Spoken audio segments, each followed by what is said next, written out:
needs to have a bit of awareness to what a modern human life needs, right? So what does modern humanity needs, and how do we drive R&D science forward so that we expand the pool of knowledge to the betterment of humankind? And I think space exploration has this key element that we know the space is hard and doing stuff for space is difficult, but there is so many spin-offs that we've seen in the past 5, 6 decades that have actually been applied to betterment of human life on Earth. So I actually do really feel and believe that this is just going to continue.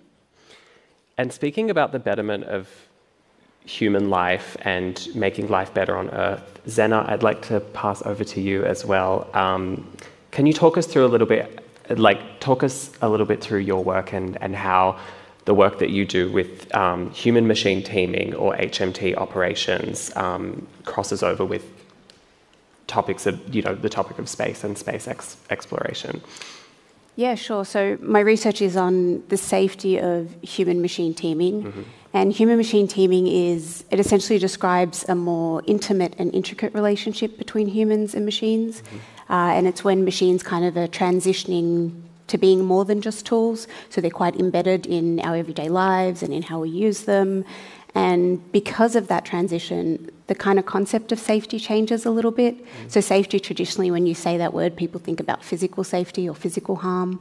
But as we have these technologies become more ingrained into our everyday lives, that concept of safety really does change to include things like trust and like ethics. So my research looks at how we not only understand how safety has changed, but how you capture it. Because things like trust and ethics are very difficult to capture. You can't quantify them. They mean different things to different people. So being able to put forward a piece of technology and say that it's a trustworthy piece of technology and that we're using it ethically is a really challenging thing to do, because that concept means very different things to different people. But my research is focused on robotics, autonomous systems, and AI applications in the aerospace and aviation domains. And a good example I would use would be the satellite-based navigation systems that are used for positioning for aircraft. So a really good way to kind of conceptualize this is if you think about when you've ordered an Uber and you're watching your Uber driver come to you and he kind of does little circles before getting to you and you're wondering why it looks so weird and what this person is doing. And they tell you it's 1 minute away and it's never actually 1 minute away. And the reason for this is that satellite-based positioning systems are actually not 100% accurate. There's a lot of mathematics that goes behind it to try and improve the accuracy as much as possible.